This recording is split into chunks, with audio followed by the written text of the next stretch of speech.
Welcome to Zen and the Art of Real Estate Investing, one of the fastest growing real estate investing podcasts in the world.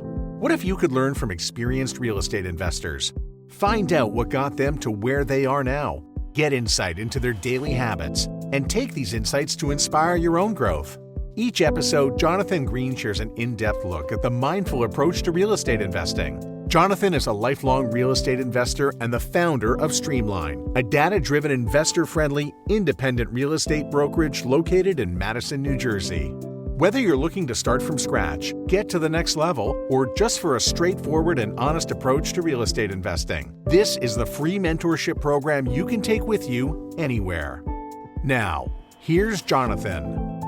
Thanks for showing up for another episode of Zen and the Art of Real Estate Investing. My guest today is a real estate investor, U.S. Marine Corps veteran, and founder of Time Capital Bookkeeping and CFO Solutions. It's Max Emory, and he's going to tell you all about why bookkeeping is so important to your real estate investing foundation and continued success right now.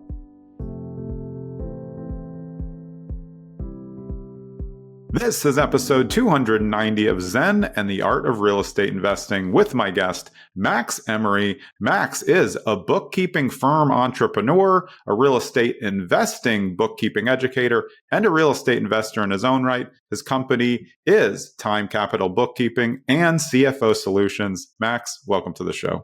Thanks so much, Jonathan. Super excited to be here. Yeah, we were laughing it up in the pre-call because bookkeeping's such an interesting thing. Let's just start with that before we get into your background. Why does everybody think it's not as important as it is? And how long does it take until they realize, oops, and that's where you come in, I assume? Yeah, man. Yeah, I have some stories I could tell you, like personal stories that we've experienced with clients, kind of where that exact thing happened. But yeah, it's I think most people think about it as just kind of this thing that's going to get done by your CPA maybe at the end of the year, and it's not that important.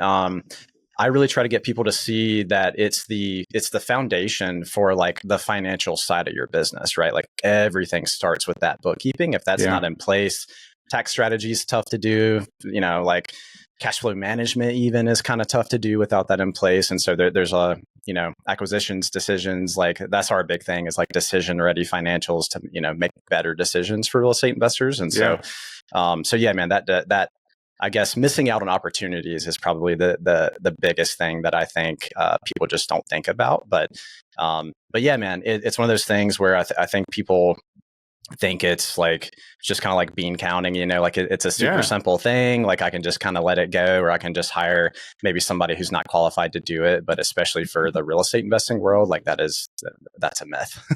Yeah. I would, and it applies to a lot of kind of numbers type, I would say like adjacent things, cost seg, all of these things where it's like you need experts in the game because as you're saying, which I think was really interesting, it actually helps them with future acquisitions and what you can do with your business, because if not, you become the person that all of us have been at some time in a business where you're like, oh, I haven't done my books in a year and a half, but cash flow's okay. But wait, I don't actually have any cash flow. So what's going on? And then you realize, you have all these different things that you're putting out that you don't really need to be putting out. Absolutely. Yeah.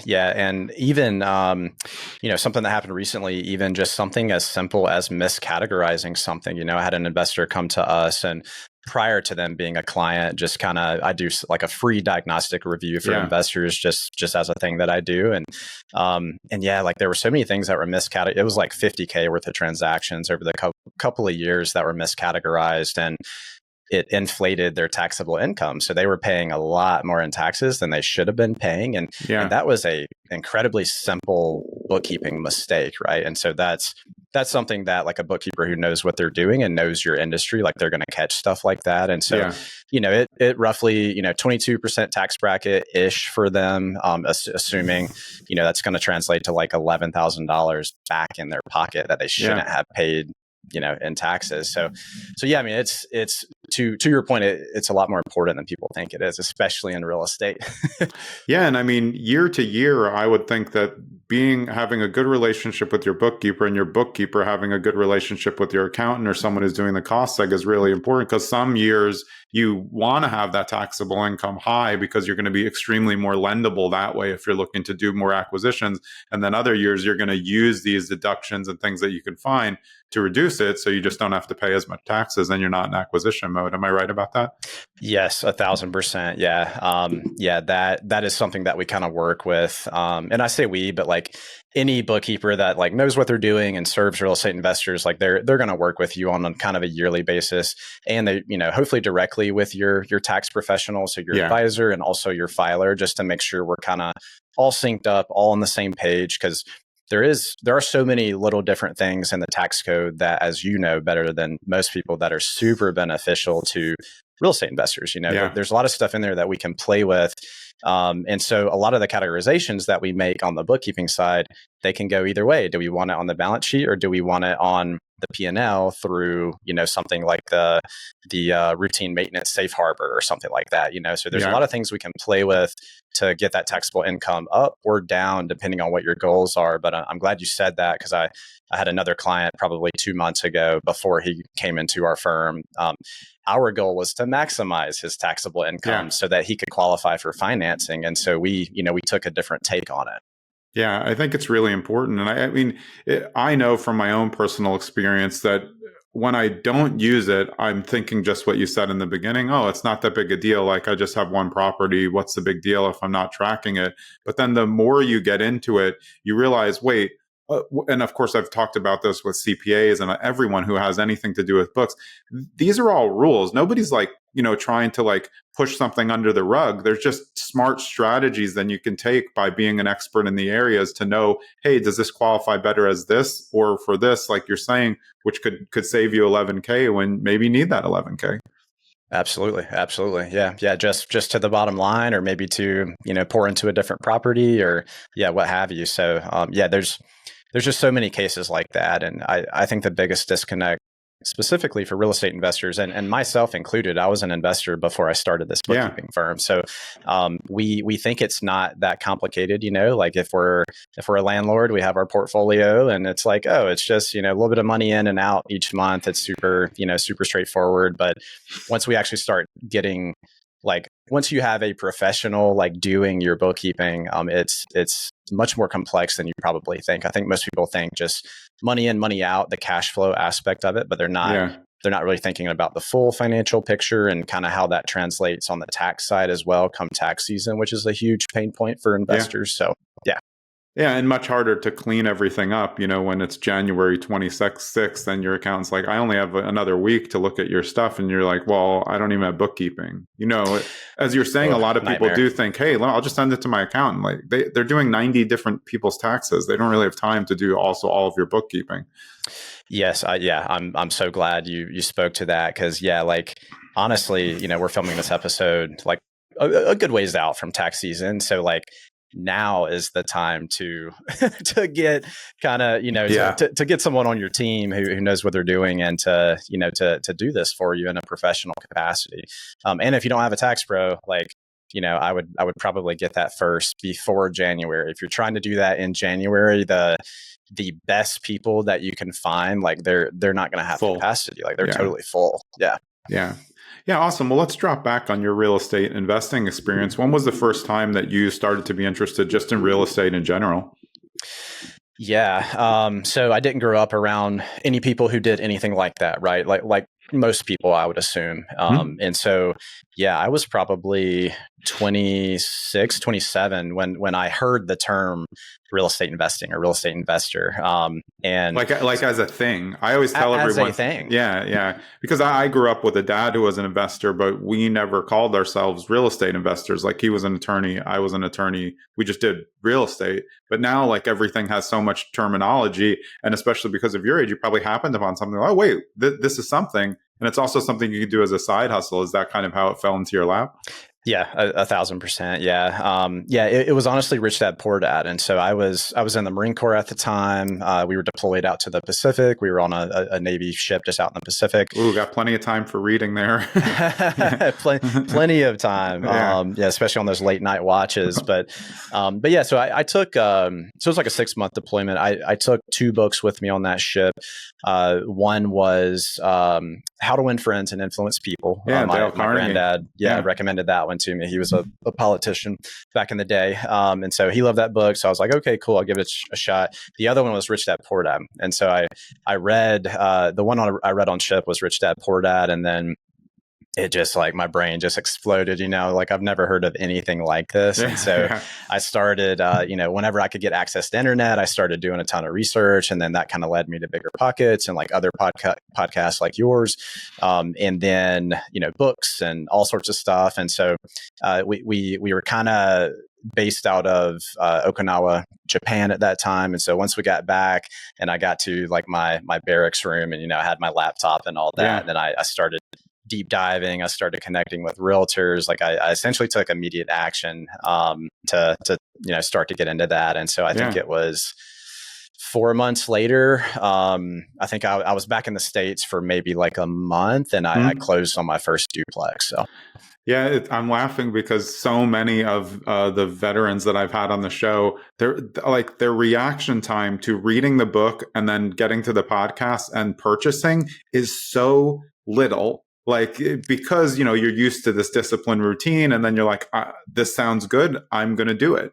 Were you in that mentality where like, this just seems right? And you went through vetting mechanisms to make sure, and you can see this community of Bigger Pockets, like all these people are doing, it can't all be fake.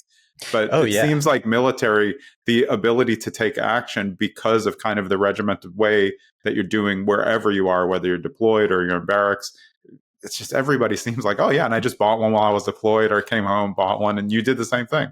Yeah. I mean, it's embedded into the culture. There's just we call it violence of action, but it's like a bias towards action. Like we have something we call the 70% solution whenever we would be planning things, and it's like, okay, if we have 70%, sometimes 30% of the information, like we're still going to execute. And so, so I just took that approach into the investing model. And to your point about other people doing this, and like, they're obviously successful at it. So why can't I be? I was very surprised on the amount of information I found on it to have never heard of it. It was like, where did this come from? And like, why haven't I been exposed to this? And so that gave me confidence too. I'm like, oh, wow, like there's books on this, there's forums, like people are coaching on this. And I was like, okay, I can create a plan for myself, and I know I'm going to execute. And so I just kind of move forward. And I would actually say, like, I think back then it was like when Bigger Pockets first popped off, or even in the first 5 years, I think it was easier for people, because now there's so many people who are pitching and coursing and all this stuff that I think it's just harder in the TikTok age, with everything coming at them, because you have to do more vetting. At the time when Bigger Pockets was new or newish, everybody on there no one was selling anything. It was literally like a forum of all of us just like shooting around, stories about our past. And it was just so interesting to see how much you could help people, and new people come in and then take action because everything was viable in there. Yeah. I don't know. I don't know the year they got bought out by private equity, but yeah, things definitely took kind of a turn after that. Could be good, could be bad. I'm not one to judge, but because I'm in Bigger Pockets. There's just more people in there though over time, So it's massive. It's impossible to gatekeep the amount of accounts that people can make and what they're selling, now with AI, that there's just more stuff for people to look at. But what was the first property that you bought when you took action? Yeah, so I started making offers so I'm originally from South Carolina. I was stationed in California, deployed to just the general Pacific region. And so even when I was still, once I got back to my barracks in Okinawa, I started making offers from there in South Carolina. So like coastal South Carolina, Myrtle Beach area, north, south, just looking at condos initially, kind of the short-term rental model. And this was back in 2019. So that's kind of when all this popped off for me. Yeah.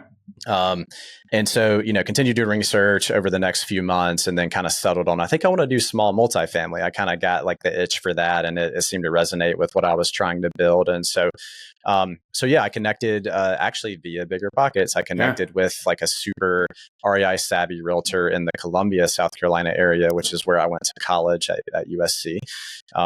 And he kind of walked me through that process, helped me out, connected me with a few other people, some PMs to interview, some contractors, all those sorts of people, lenders even.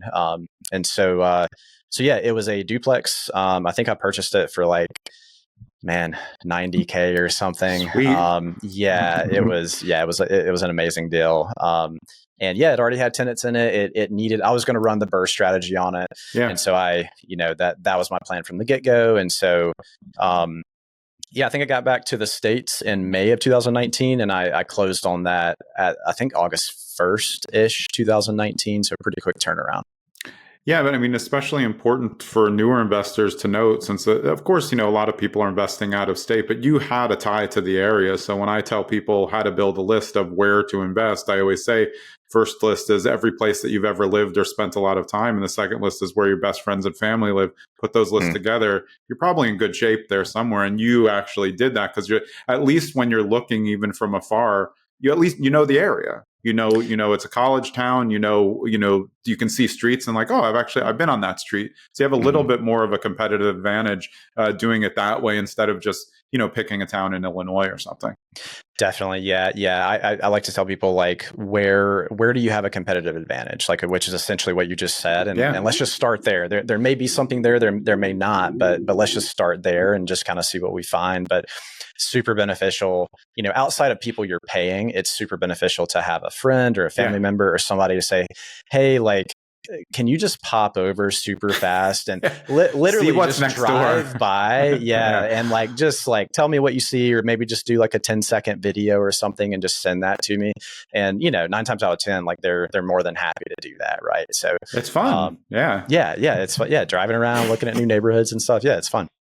Yeah. And I think that, that then you have, like you were saying, you have a level of trust with someone who you're not paying to do something. PMs are always hit and miss in new areas. If they come from referrals, definitely better. But still, you're still learning how to manage a property and manage the manager of the property. But you give yourself a leg up when you at least know the area.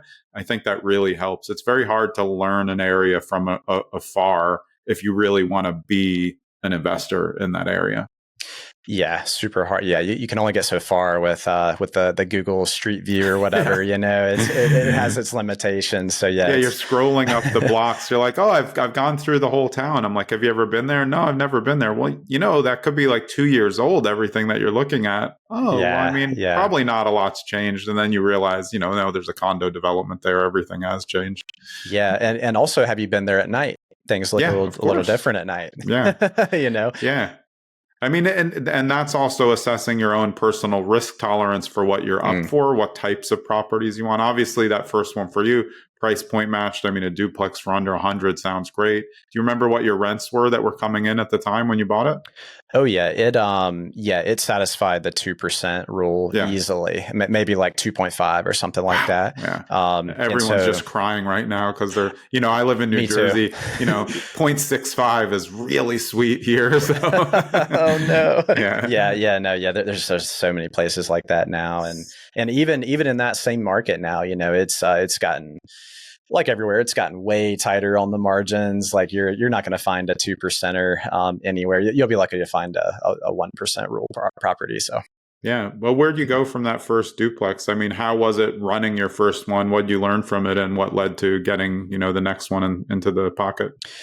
Yeah. So as I was purchasing that one, I snagged the book Long Distance Real Estate Investing by David Green. Yeah. That's still one of my all-time favorites. Great book. Such a tactical book. Like I kind of at first, I needed to do this stuff quick. So it's like I used it like a textbook. I went to the information I needed. I pulled it. I ran through the questions of how to interview, so and so, a PM, a realtor, all that stuff. Kind of get my core four in place. And so that was my main focus, because I was still doing everything from California, you know. So, and I had a high tempo at that time with my job, and so it was just tough on the management side of things. And so I was willing to take a big margin hit just to hire people to kind of take care of everything. But yeah, that was my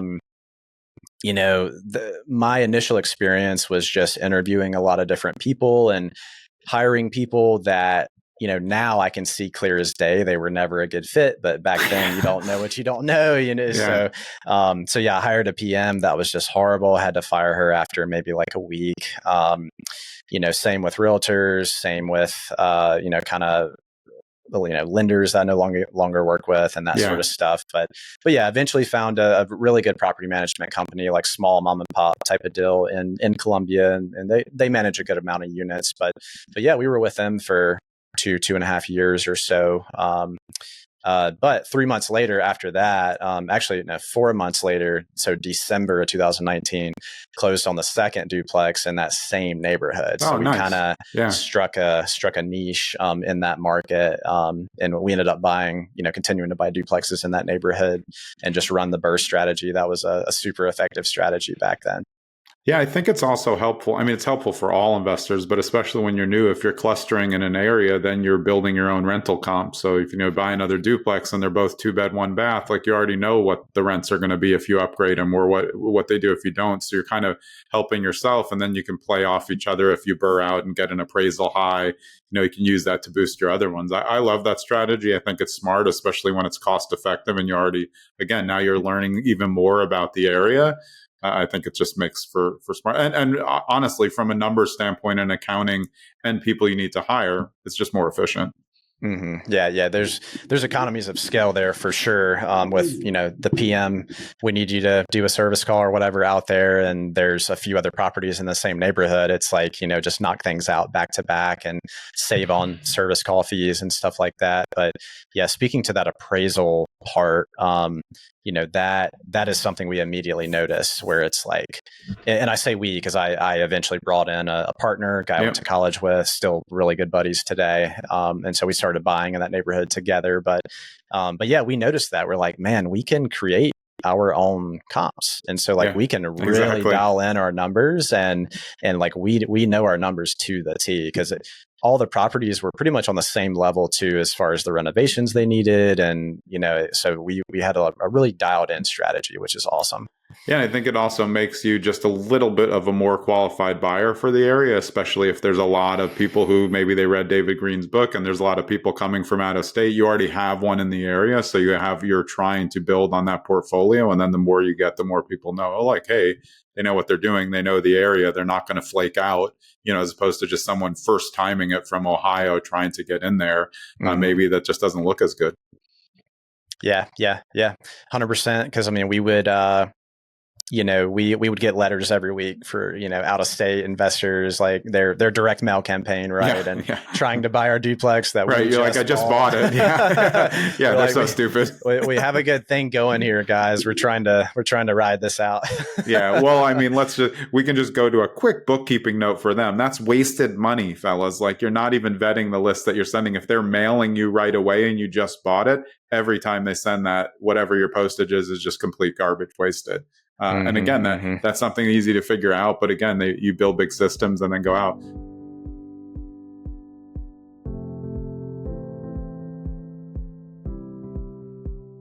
Hey, it's Jonathan. I hope you're enjoying this episode with Max Emory. And if you want to get some bookkeeping help, you can take the Time Capital Bookkeeping Pricing Quiz. It just takes 2 minutes and you can do it at my link. bit.ly, and that's bit.ly/TC Zen. Go for it, see what you've been missing, and figure out how bookkeeping can help take you to the next level. Let's get back to the show.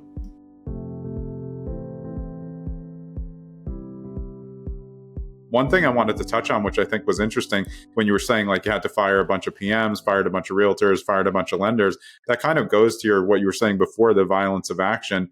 You have to make some mistakes. When you're doing it and it's a big investment, you still want to hedge your bets, but that's why real estate is so cool. You're buying an asset that's sitting there. So, you can, if you make a mistake, and if you make a mistake in property manager, just fire and get another one. But I think for people who are sitting on the sidelines, allegedly in analysis paralysis, which I don't think is a real thing, I just think it's a lack of confidence, they can take a lot from this, that like, hey, yeah, hired one, didn't like her, fired her, got another, didn't love them as much, but you learn something each time you go through. Did you find that that's helped you get to now where you're figuring out like, okay, these are the kind of checklists that I need to look for, and you know what not to do after you do it? Yes. Yeah.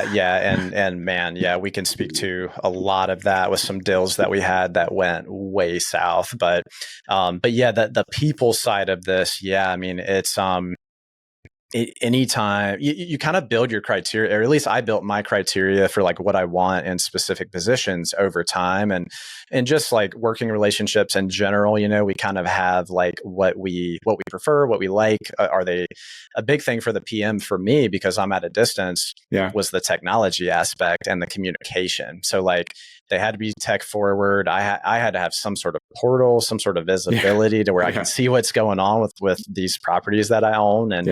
And so the first PM just didn't have that. She was super nice, and she was a go-getter, but she was also wearing a lot of different hats. She didn't have a team. She didn't have tech. And so immediately I was like, I'm so sorry, but like this, this isn't going to work after a week. It just wasn't the level of communication and like visibility that I needed. And so yeah, for me, it's, tech and communication are huge, especially if you're going to do something at a distance. Yeah, for sure. But yeah, there's just all those little lessons that you kind of learn as you're taking action, right? Like you have to be in the arena taking action.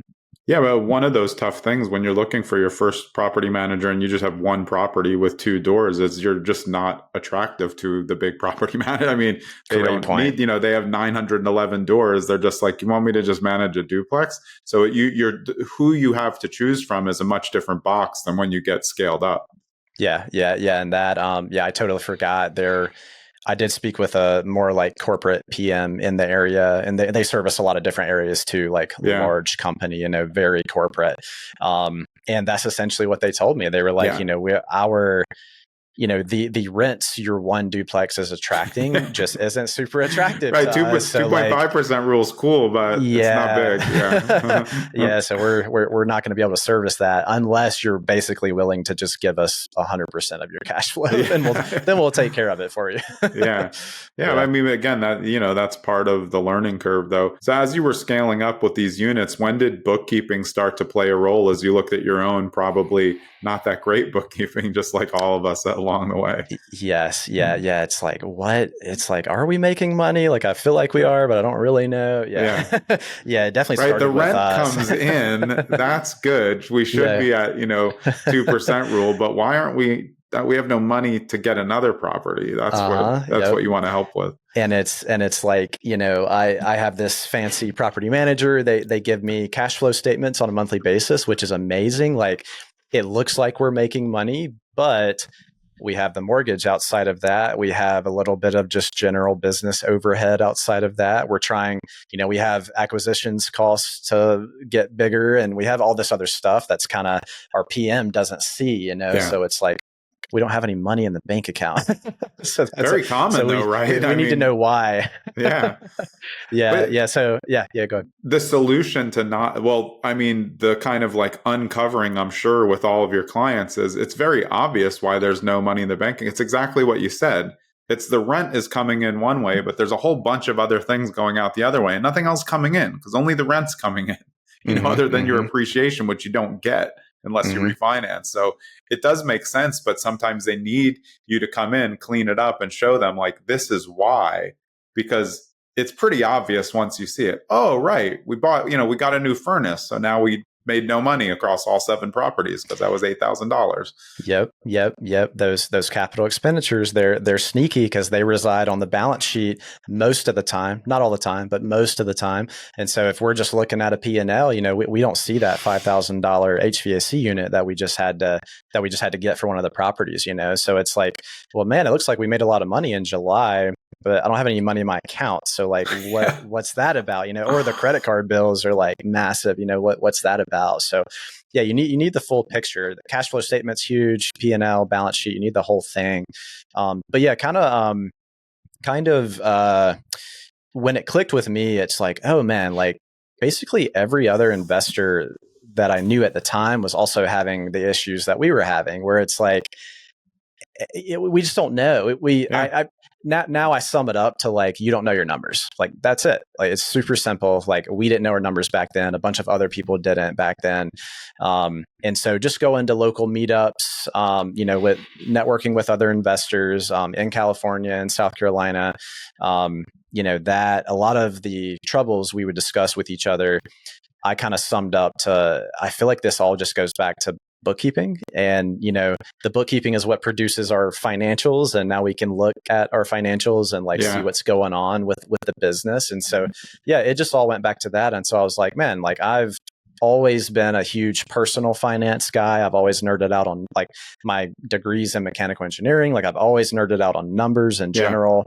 And so I was like, there may be something here to where I can, help solve this issue kind of for our real estate investing community. And so I mean, that's kind of how it happened.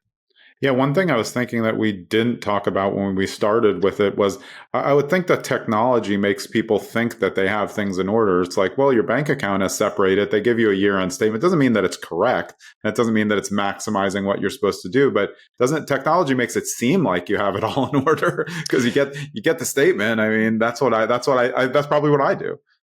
Yeah. I mean, there is so much tech now with basically everything that we touch, and even QuickBooks. Like I see this all the time where investors will come to us, to the bookkeeping firm, and it's like, well, I set up a QuickBooks like a year ago, and so there should be some stuff for you to look at in there, but it's like nobody ever did anything with the QuickBooks account, so it's it sounds like me.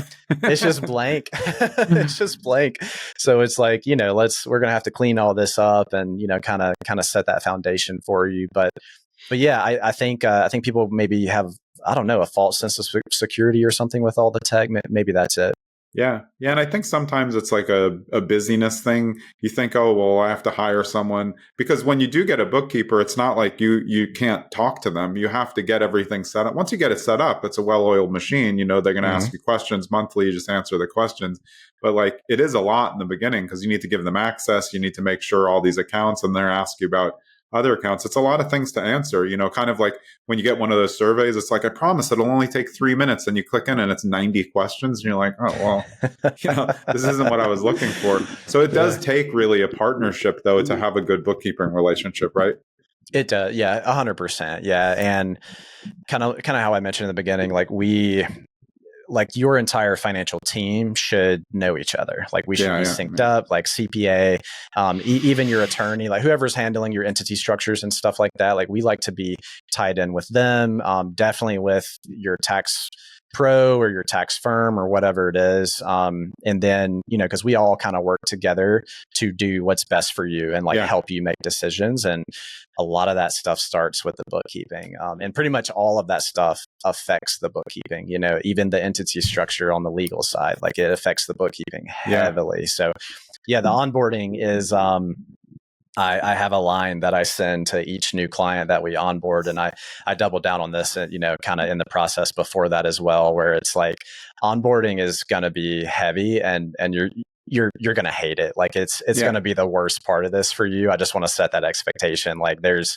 so much for us to go through here. I mean, each property is essentially like its own business. And then your entity structure ties into that, and you're running, this financial account structure, and you have like 20 accounts, and, so there's a lot of stuff for us to go through. So just have that expectation.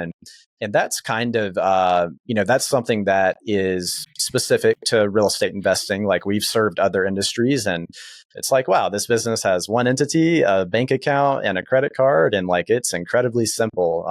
Real estate, it's just not that way, as you know. And the bookkeeping for real estate is very complex, which is why like 100% of our clients are real estate investors. Like that is what we do, because it's just so complex that's our capacity. Like we work with real estate investors, and we don't venture out of that. It's just because like you have to niche in real estate investing to be able to serve real estate investors, whether you're a tax pro or bookkeeper or what have you. Yeah, and I would think it's great from your end because each investor can give you like ideas for another investor. Because like real estate, every property is different. Something can come up new, and then you're like, wow, that would be good for, Bob. And then you have all these kind of new ideas always coming in, whereas they're one-to-one, but for you, you can get, a whole new scenario from somebody else on how they set something up or what worked for them. Absolutely. Yeah. I mean, I'll just kind of like our organic service, I make myself like I have a whole like team of employees and, COO and everything, but like I make as a CEO, I make myself accessible to all of our clients. Like we get together, we talk shop, with like real estate investing, like not bookkeeping, like literally just talking real estate investing. And I have some of them ask me like, I know you have a lot of visibility into, all these other real estate businesses. And so like no specifics, obviously, but like, just tell me like what's working for other people, flippers, wholesalers, what have you. And so, yeah, I mean, that's the beauty of 100% of our clients kind of being in the same industry is we have a higher level of visibility in that capacity too. Yeah, and I think the visibility from the employment sense I've seen from a lot of people who were, again, CPAs or they were involved in financial services, they see all their clients crushing it on investment properties. And then they're like, wait, I need to get the purple book. Like, wow. Why is everybody else killing it and I'm just managing them killing it, So sometimes it can be even like, oh, actually, that's a good strategy. Like now I need to go out and get a different piece of property because of this. Yes. Yeah. 100%. And just as an example, I've been super interested in self-storage for years. And I'm just like, you know what, like I need to focus, like I'm focused on my bookkeeping firm. Like once I get back into it one day or whatever, like I'll exercise that. But I brought on a client, I think we brought him on this year and he sold all of his self-storage, but he used to own quite a bit of self-storage. Now I think he flips land, this year, but yeah, so I just had a long conversation with him about self-storage and it's like, what worked, what didn't work. And he gave me some pretty crucial information. So, from the professionals, the financial professionals side too, like that's definitely a benefit of it as well. Yeah, I always joke every time I like get off and finish a show. I'm like, why aren't I land flipping? Or why don't I have my own storage facilities? And I'm like, I only have this much time, but it's so hard when you talk to so many people doing so many cool things to not get like, oh, maybe I should get a mobile home park. You always have to like, and it's the same for you because you're seeing like, wow, you're looking at these cash flow statements like from a mobile home park, and it's hard to then remember, okay, that's a high management business. Looks awesome, but you're also helping them operationalize it so it's good. And that's really part of this kind of marriage between REI and bookkeeping. Like the operationalization of your business is really highly dependent on your bookkeeping because you have to know what you can spend, where your holes are, what you're not doing well. And a lot of that just shines its light right through going through the books and seeing what's been there for the last year. It does. Yeah. I mean, there's a lot of different KPIs and stuff that we can look at just for any business that exists. Right. And then there's ones that are specific to real estate, but yeah, it's, what each of our clients do operationally severely affects what we do on the bookkeeping side and how we collaborate together. And so like we are tied in, like a lot of our clients, we speak on a daily basis and that's not typical for like an outsourced type of bookkeeper. Right. And so, but it's just necessary for real estate. There's so many different things going on with all these different real estate investors and, they all do things a little differently. And so we try to help them operationally as well. And it's like, they're, whether it's good or whether it's bad, they're being sold sometimes some of these like overly complicated entity structures and stuff. And they're just not big enough for that. You don't need 9 DSTs. Like you're good. Yeah. So it's, a lot of them come to us about that, or they mention that, they're doing that with so-and-so attorney or whatever. And so we just super duper urge them to think about what that's going to do to their day-to-day operations. Like some of these people, they don't have a team to keep all that organized. Even something as simple as like, I'm going to go to Home Depot and I'm going to use the right card that I'm supposed to use. Like that's a huge issue that we see, commingling and now, they paid $20,000 for this, fancy entity structure. And And if you do something as simple as use the wrong card at Home Depot, it could blow up that entire structure. So great. Another problem. Well, yeah, I don't have that crazy entity structure. Mine's just as messy as everybody else's.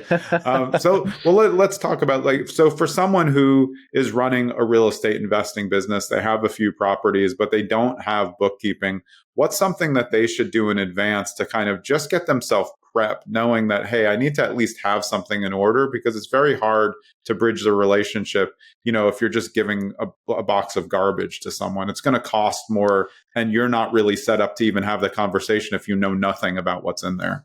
100%. Yeah. The first thing that comes to mind is just don't commingle. And so commingling your transactions specifically. And so commingling, maybe I take my personal credit card and I purchase something for the business on it. Or the more likely thing that happens is we take a business credit card or a bank account or whatever, and we purchase a personal thing on that card, right? So that at like the simplest level, like that is commingling. Real estate investors, we have a lot of different entities and stuff. And so, 123 Main Street LLC purchases something on its credit card or bank account or whatever that should have been under this different LLC, right? Yeah. And so now we have this commingling situation going on. And so for the bookkeeper, for the tax pro, like anybody on the financial side, that creates a more complex situation, and it also that equates to a more workload. And so for the investor, like we have to charge a commingling fee if an investor commingles, because it creates so much more work for our team. And if it's extensive enough, we can't take the client. Like it's just too much. And so commingling, that's the biggest thing. The other thing I would say is just keeping organized documentation. So Google Drive, Dropbox, like however you want to do it. Just nice. I finally did something right. Thank you. I love it. Yeah, you're ahead of the curve if you have that set up and have it organized. So, at a minimum, like the articles of incorporation for each entity, like the entity documents have that for each property. The HUD statements, the settlement statements, whatever you want to call them, like have those organized. You don't have to have your bank statements and, receipts, like some people keep those, some people don't. We encourage clients to keep those, but, it's not, we can't require you to do that, right? It just helps in the event of an audit. But yeah, if you have a way of tracking receipts, like you're way ahead of the curve on that. But at a minimum, just organized documentation in some digital capacity puts you ahead of the curve.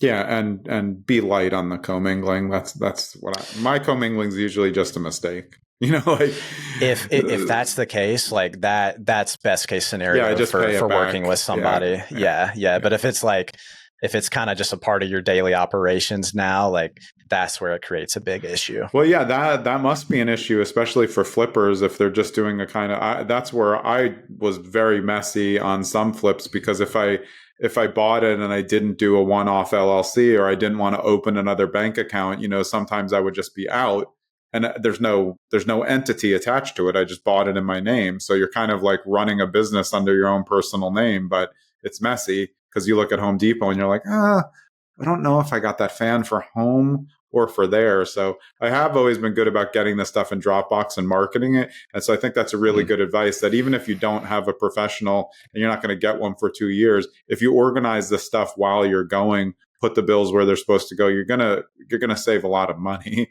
when you go to hire someone, when they don't have to give you all these extra fees, which are deserved if you have it super messy. Definitely. Yeah. It all just equates to workload. So whatever workload you're causing, for the person, like the price is going to reflect that. But yeah, get in the habit when you go to Home Depot, Lowe's, whatever it is, that little PO box that they give you when you're checking out, just put 123 Main Street in there. Like that's a great start to start, getting ahead of this stuff. And, a lot of newer investors, you purchase properties in your personal name, and even seasoned investors, because you can get better financing that way. I mean, I've done that a ton. And so, even if you don't have any entities set up, just creating an extra checking account that's going to be just reserved for real estate, extra personal credit card just reserved for real estate, and just kind of keeping it separate that way. If you have a personal HELOC, just reserving that for your real estate activities, like that's going to keep you a lot more organized. Yeah, I think that's really good advice. And it's best done when you're just getting started so you can stay on track. It's like, if you want to lose 20 pounds, you got to take one step, but no one wants to take the one step. But if you just took the first step the first day, you'd be way ahead of the curve, in 60 days. So I really think it's true, because once you're like a week behind in your own personal bookkeeping, like you haven't logged any receipts and they're in your email, or you forgot you had to log back into Home Depot and then print it out, you're just not going to do it, because you're like, it's just too much work. And then that too much work is going to be 3 years later, a bookkeeper trying to go through it and fix all of the mistakes that you made, which again, bad use of your money when you could have just had it on. I'm literally just yelling at myself because I've done this so much. I'm probably I'm in one of the best spots of my life, and I'm still messy, because it really is hard. It's a lot. It's a lot, especially for real estate investors. Like it's just a lot to keep up with. Like you almost need a whole team just to keep up with it. Right. But for most of us, it's like, that's going to cut way into my margins if I hire this full-time team, and so that's the beauty of kind of, doing this outsourcing thing. Just having people work in a fractional capacity for you can be super powerful. So like that's what our firm does. That's what I know a lot of other firms in the real estate space too. We all network with each other. It's a small world. And so, they're all fractional workers as well. So, it can be really powerful for getting things organized, and, having at a minimum, just having you have a less stressful tax season. Like that's kind of baseline what we do. Above that, it's like, let's start looking at some stuff on a quarterly basis, on a monthly basis. Like let's start using the data we're producing for you to actually make decisions so that you can make more money and, not have to work more. Decision ready financials. That's what we want to get to. Yeah. And I like the thought of fractional makes so much sense, but it's really like fractional expertise that you're getting, because now there's so many companies like yourself. It's like, hey, look, all we do is work with real estate investors. So like, you're just going to get that. And like you said, you just have to let all those people communicate together, because that's going to make your one big team without having to, hire a law firm who then, basically gets you subcontractors that do the work, when you can get all these subcontractors yourself with separate agreements and kind of work them together. Absolutely. Yeah, absolutely. I think that's a great way to do it. And then also, if you're not going to hire people in-house, but just make sure you link all those people up together, and that they're willing to do that. Because if not, they're not going to be a help. They're not really going to be part of your team. 100%. Yeah. They need to be a specialist. So in your industry, and they also need to be a collaborative, communicative person. Yeah. Awesome. Before we hop off and get more information about your company, who's your ideal client? I mean, are there some people who are too big or too small for you guys? Or like when you're looking out there and saying like, the people that we want to work with are X, what's your best avatar if people out there are looking for help? 100%. Yeah. So house flippers and wholesalers, we don't have a cap on that. We haven't encountered a client yet that's too large, I would say. We have encountered some that I've turned away just because I don't, with their level of cash flow, I don't feel comfortable with them paying our fee, basically. But and then I just introduce them to someone else. But yeah, house flippers and wholesalers who profit at least $100K a year. And when I say profit, those two need it the most. I mean, if you're like you're saying, if you're profiting that much, or if you're turning 50, 100 deals, like you better have your bookkeeping in order. Yes. Yeah. So we're taking on a ton of house flippers and wholesalers. And, I'm not sure kind of the feeling towards that in the real estate space these days, but like the ones that we have, they're still doing very well in today's market. Yeah. So house flippers and wholesalers who profit at least $100K a year. And we will take some that are doing less than that. And obviously we'll take those that are doing way more than that as well. But that's kind of our sweet spot. But we also, we love our landlords, right? Like most of our flippers and wholesalers, eventually they become landlords, right? They start growing a portfolio. Exactly. Yeah. So we're super, I would say most of our clients are also landlords. So. Yeah. Well, just in the fractional specialization thing that we're talking about, I really appreciate your answer, because I feel like the best people know that they have an avatar, just like you have a buy box as an investor. It's not everybody, because if it was everybody, you wouldn't be efficient at your business. So I think it helps people to know like, hey, here's it. There's always some one-offs where it really works because they're going to scale up. They're close to being this thing. But I think that really helps. Is the best place for people to get information about you and your team at timecapitalbcs.com? That's it. Yeah. Pretty much everything you need to know is there. And also I'm incredibly active on Facebook, just through my personal Facebook, Max Emory. Just go to Facebook, type in my name, connect with me there. I'm very active there. We're on all the other platforms too, but yeah, the website has everything you need. And if you want to connect personally, just go to Facebook and get with me. Yeah. Awesome, man. Well, I really appreciate it. I like talking numbers. It's usually just me beating myself up the whole show about things I didn't do. It's me too. Me too. Yeah, but that's what you're there for. And that's why I think shows like this are important, because people have to know, like, my things are more in order than they ever have been. So I just feel better. But if they were even more in order, then I would have less stress and less worry. But also, as you really started with, more acquisition power. The more you get things in order, the more you realize when you can have more acquisitions, or how well your acquisitions are doing, or which ones are dogs. So yeah, I really think it's super important for people, and I appreciate your time. I appreciate your time too, Jonathan. Yeah, dialing in on that top 20% is like what as far as like the types of deals and and acquisitions. Yeah, that's really what we're going for. But yeah, thank you so much, man. This was super fun. I'm honored to be a guest. Like I said before we started, I'm a big fan of the podcast, so I appreciate you having me on. Yeah, awesome. All right. That was Max Emory. You can find them again at timecapitalbcs.com. If you go there, you're going to see Start My Free Quote right on the front. So you got to get to it. Get working. I'm Jonathan Green. We'll see you next episode.